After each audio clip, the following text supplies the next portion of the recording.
حق نے سراجم منیرا، میرے گھر وہ نور خدا آ گئے ہیں۔ یہ ظلمت سے کہہ دو کہ ڈیرے اٹھا لیں، کہ ہے ہر طرف اب اجالے اجالے۔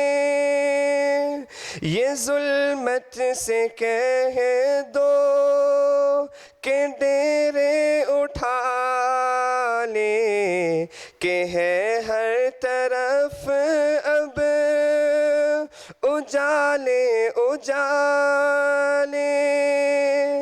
کہا جن کو حق نے سراجم منیرا، وہ میرے گھر وہ نور خدا آ گئے ہیں۔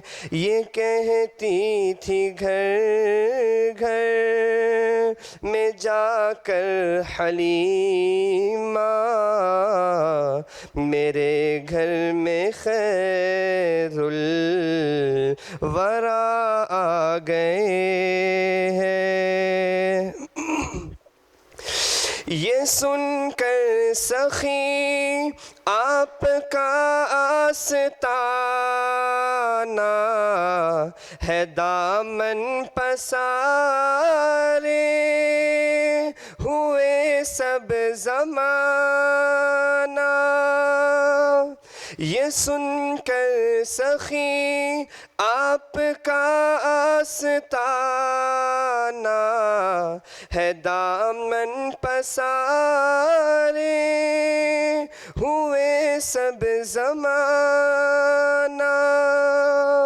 نواسوں کا صدقہ نگاہ کرم ہو، نواسوں کا صدقہ نگاہ کرم ہو، تیرے در پہ تیرے گدا آ گئے ہیں۔ یہ کہتی تھی گھر گھر میں جا کر حلیمہ، میرے گھر میں خیر الورا آ گئے ہیں۔ بڑی اوج پر ہے میرا اب مقدر، میرے گھر حبیب خدا آ گئے ہیں۔ جزاک اللہ۔ اب نعت رسول پاک صلی اللہ علیہ وسلم کے بعد میں دعوت دیتا ہوں حافظ عبداللہ محمد کو کہ وہ آئیں اور اپنے علم کا مظاہرہ کریں۔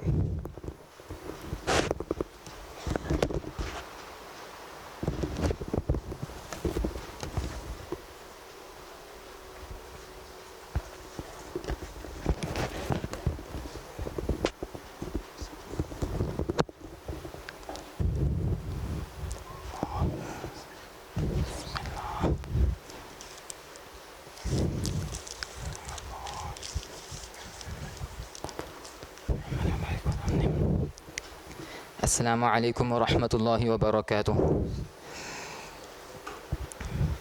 The topic of my today's speech is regarding the importance of Salah. We see that in today the Muslim society, we neglect Salah. We are so careless when it comes to the point of Salah. So I would just like to mention a few ahadith and the Quranic verses which shows the virtue of the Salah. So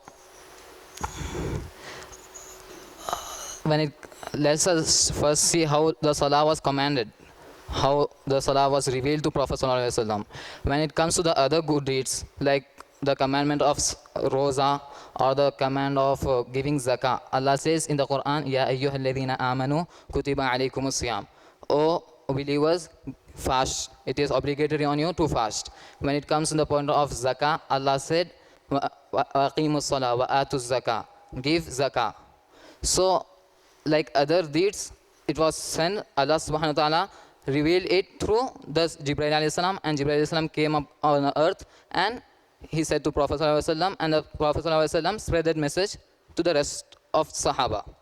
So when it comes to the point of Salah, the Salah was so precious and so supreme in the way of Allah subhanahu wa ta'ala that Allah subhanahu wa ta'ala himself called Prophet sallallahu alaihi wasallam on Miraj.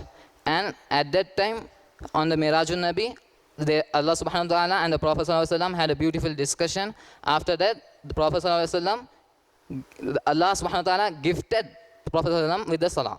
So, unlike other deeds, the salah was so precious that Allah subhanahu wa ta'ala himself called here and gifted it to Prophet sallallahu alaihi wasallam. And another Quranic verse regarding it is, after the Prophet sallallahu alaihi wasallam migrated from Makkah to Medina, after the Hijrah, they used to pray facing Masjid al-Aqsa. Prophet ﷺ used to pray namaz facing Masjid al-Aqsa. But he had an enticing urge inside him. He had a desire to pray facing Ka'batullah, the house of Allah. So during namaz, he constantly raised his head to just show that I wanted to face my face towards Kaaba. So Allah says, the scenario is very beautifully captured in Quran. Allah says, قَدْ نَرَى تَقَلُّبَ وَجْهِكَ فِي السَّمَاءِ فَلَنُوَلِّيَنَّكَ قِبْلَةً تَرْضَاهَا. We have changed the direction of the Qibla from Masjid al-Aqsa to Masjid Ka'batullah just because to please you, to make you happy. So, and after this, people began to say that the namaz which you used to pray facing Masjid al-Aqsa has been wasted. People were saying this. So after this, Allah revealed an ayah. What did He say? وَمَا كَانَ اللَّهُ لِيُطِيعَ إِيمَانَكُمْ. We didn't waste your iman. But what did the people say? Your namaz has been wasted. What did Allah reveal? Allah said, we didn't waste your iman. So Allah elevated the status of the salah to such a position that it becomes similar to iman. Now let us see how Prophet ﷺ loved offering salah. It is a hadith of Prophet sallallahu alaihi wasallam. Prophet sallallahu alaihi wasallam said, "Ju'ila qurratu aini fi salah." The coolness of my eyes is salah. In another hadith, the Prophet sallallahu alaihi wasallam became angry for the person who considers salah insignificant. Allah says, Prophet sallallahu alaihi wasallam said, "Laysa minni man istakhaffa bi salatihi la yaridu alayhi al-hawza wallah." The Prophet ﷺ said, one who considers the prayer to be insignificant and trivial, meaning unimportant, insignificant, then he is not from me, meaning Prophet ﷺ. And he said, he shall never come close to me on the pool of Kawthar. Allahu Akbar. And in another hadith, it is a Quranic verse that Allah subhanahu wa ta'ala mentions the person who neglects salah in the world. Allah says in Surah Rum, Munibina ilayhi, and just return to Him always. And wa aqimus salah, and be fearful, taqwa, be fearful and dutiful to Him. Munibina ilayhi wattaqu wa aqimus salah, and offer salah regularly, not just once or twice when you need it, but consistently. And wa aqimus salah wa la takunu minal mushrikeen, and be not of those who commit shirk, meaning do these things and be not of those who commit shirk. So if you don't do these things, it can even lead you to shirk. And it is another hadith that on the day of judgment, the first question which will be asked on the day of judgment will be regarding the salah. It is a hadith reported by a sahabi that Rasulullah sallallahu alaihi wasallam said, "Ma yuhasabu awwalu bihi al-abdu yawm al-qiyamati fi as-salah." The first question which will be asked to a believer will be regarding the salah. فَإِنْ صَلُحَتْ صَلُحَ سَائِرُ عَمَلِ. If that first question has been answered correctly, then he will be successful. All his deeds will be acceptable. And وَإِنْ فَسَدَتْ فَسَدَ سَائِرُ عَمَلِ. And if that particular question, the first question regarding salah has been went wrong, if he fail in that particular question, then all his deeds will be wasted, will not go properly. And in another Quranic verse, Allah mentions in Surah Maryam, فَخَلَفَ مِن بَعْدِهِمْ خَلْفٌ أَضَاعُوا الصَّلَاةَ وَاتَّبَعُوا الشَّهَوَاتِ فَسَوْفَ يَلْقَوْنَ غَيًّا. Then about the previous nation, Allah is mentioning about the previous nations. Allah says, then there came after them a generation who gave up salah, who didn't offer salah. They gave up salah and followed lusts. So they will be thrown in the hell. So may Allah give us hidayah to pray salah regularly. So with this I will conclude my speech. اللهم رب اجعلني مقيم الصلاة ومن ذريتي ربنا وتقبل دعاء وآخر دعوانا أن الحمد لله رب العالمين.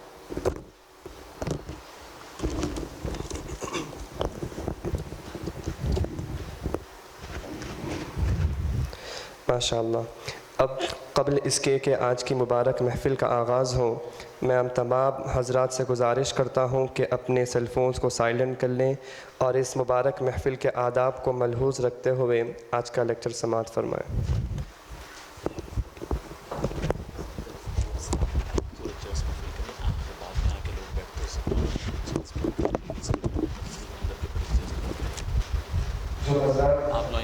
جو حضرات باہر تشریف فرما رہے ہیں ان سے گزارش ہے پہلے دیکھو کہاں ہے ان لوگوں کی جگہ ہے تو بلائیے، کیسے بلا رہے ہیں آپ لوگ یہاں سامنے تشریف لائیں. لیڈیز میں بھی جو سامنے کی چیز خالی ہے آپ سے گزارش ہے کہ اگر یہ اگلی چیز کو کھول دیں.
صلی علی سید محمد النبی الأمي وعلى آله وصحبه وبارك وسلم تسليما. بسم الله الرحمن الرحيم. الحمد لله رب العالمين، والصلاة والسلام على أشرف الأنبياء والمرسلين سيد الأولين والآخرين، نبينا وحبيبنا وشفيعنا وسندنا ومولانا محمد وعلى آله وصحبه أجمعين، وعلى من أحبهم وتبعهم بإحسان إلى يوم الدين. أما بعد، فأعوذ بالله من الشيطان الرجيم. بسم الله الرحمن الرحيم. الحمد لله رب العالمين، الرحمن الرحيم، مالك يوم الدين، إياك نعبد وإياك نستعين. صدق الله مولانا العظيم، وقال الله تبارك وتعالى في شأن حبيبه الكريم إن الله وملائكته يصلون على النبي يا أيها الذين آمنوا صلوا عليه وسلموا تسليما اللهم صل وسلم وزد وبارك على حبيبك سيدنا ونبينا ومولانا محمد وعلى آله وصحبه أجمعين. عزیزان گرامی، بزرگوں، نوجوانوں، عزیز دوستوں اور میری معزز ماں اور بہنوں، السلام علیکم ورحمۃ اللہ وبرکاتہ۔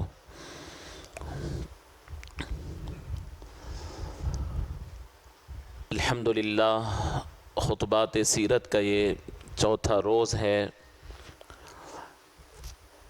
آج جو عنوان کو میں آپ حضرات کے گوش گزار کرنے کی سعادت حاصل کر رہا ہوں، ویسے تو ہر عنوان اہمیت کا حامل ہے، لیکن یہ وہ عنوان ہے جو ہماری پریکٹیکل لائف سے، جو ہماری عملی زندگی سے اور ہماری انتہائی ضرورت اور ہماری اپنی کرنٹ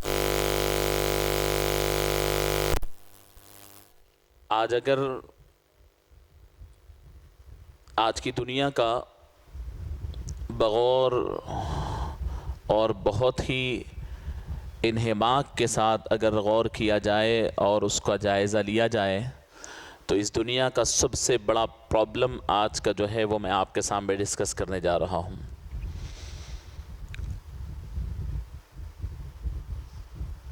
دنیا بھر کے اندر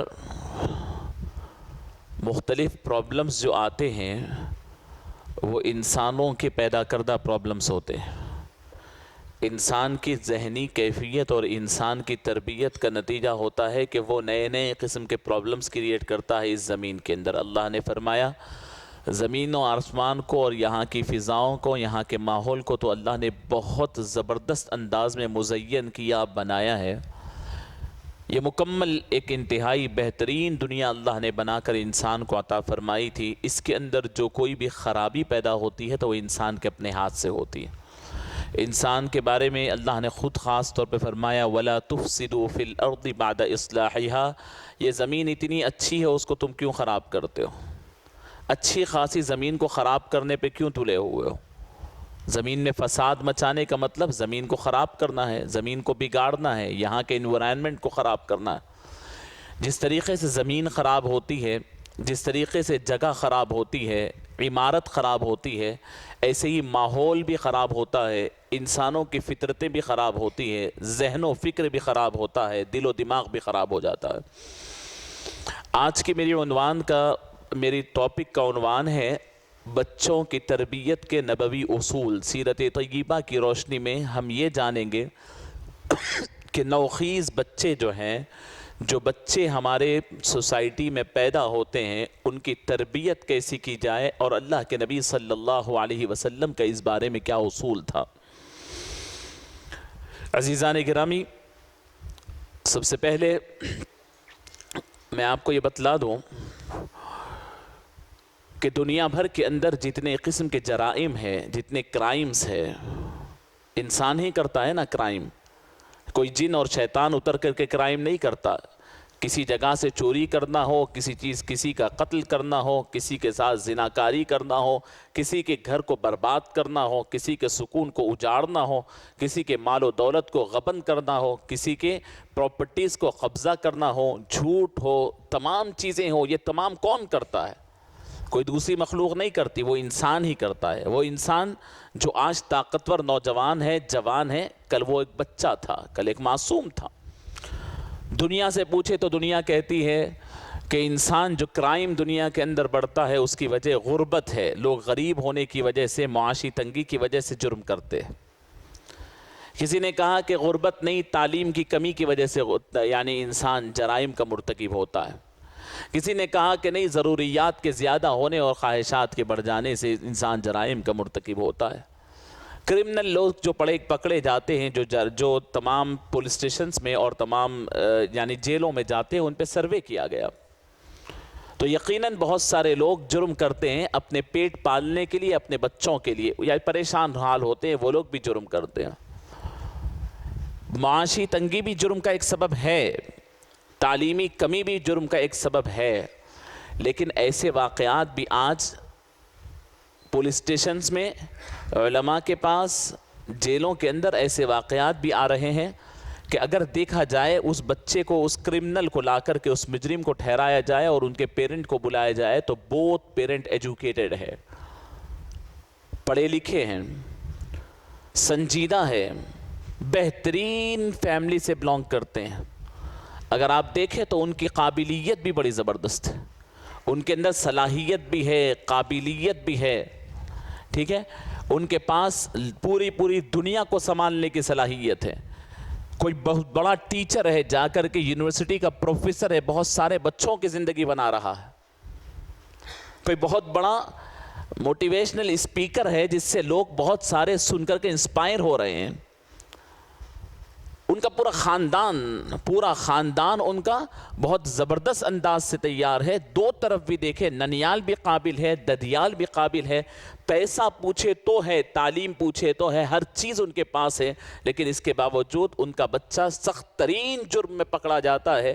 تو اس پہ ریسرچ کی گئی تو پتہ یہ چلا کہ بات بچے کے صالح اور بچے کے اچھے اور بچے کے یعنی نیک نکلنے کے لیے ماں باپ کا پڑھا لکھا ہونا ضروری نہیں ہے، ماں باپ کا پیسے والا ہونا ضروری نہیں ہے، ماں باپ کا بہت اچھے طور پر بڑا موٹیویشنل اسپیکر یا مذہبی اسپیکر ہونا ضروری نہیں ہے۔ بچے کے اچھے اور صالح ہونے کے لیے اس بات کی ضرورت ہے کہ باپ اور ماں بچے کے ساتھ کتنی دیر رہتے ہیں، اس بات کی ضرورت ہے۔ بہت بڑے آپ ٹیچر ہیں، آپ کو صبح سے شام تک ہر گھنٹہ آپ الگ الگ یونیورسٹیز میں لیکچر دیتے ہوں گے، لیکن سوال یہ ہے کہ آپ کے گھر کے بچے کے لیے آپ کتنا وقت دیتے ہیں؟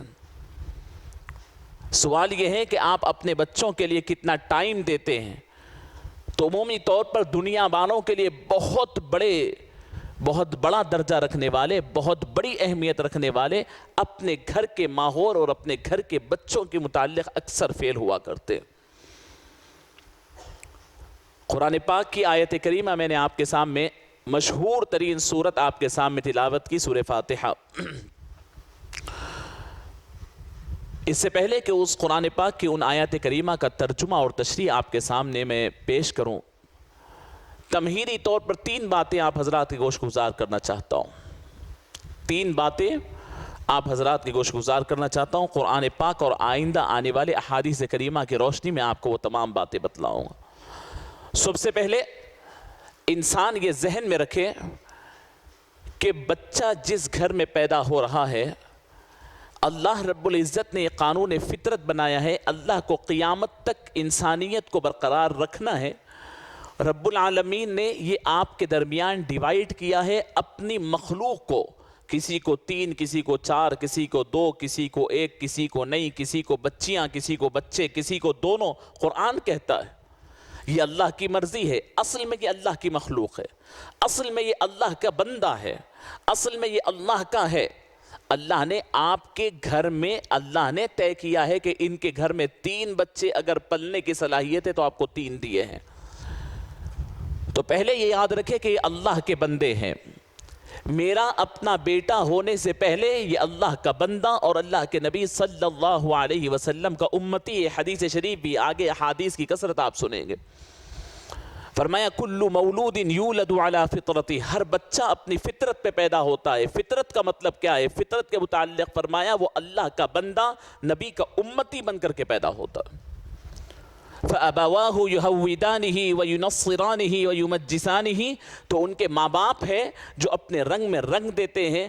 کسی کے ماں باپ یہودی ہے تو یہودی بنا لیتے ہیں، نصارہ ہے تو نصارہ بنا لیتے ہیں، مجوسی ہے تو مجوسی بنا لیتے ہیں۔ یہ تو مذہبی رنگ ہوا۔ اس کے علاوہ جتنے کرمنلز ہے یہ بچوں کی غلطی نہیں، ان کے ماں باپ کی غلطی ہے۔ ان کے ماں باپ اپنے بچے کو، کوئی باپ چور بناتا ہے، کوئی ڈاکو بناتا ہے، کوئی زانی بناتا ہے، کوئی کچھ بناتا ہے، کوئی کچھ بناتا ہے۔ یہ حدیث کہتی بچہ پیدائشی وہ بن کر کے نہیں پیدا ہوا۔ تو پہلی بنیادی چیز تمہیدی طور پر آپ یاد رکھیں کہ تمام جتنے بچے ہیں وہ آپ کا اپنے بچے سے پہلے اللہ کا بندہ ہے، نمبر 1۔ نمبر 2،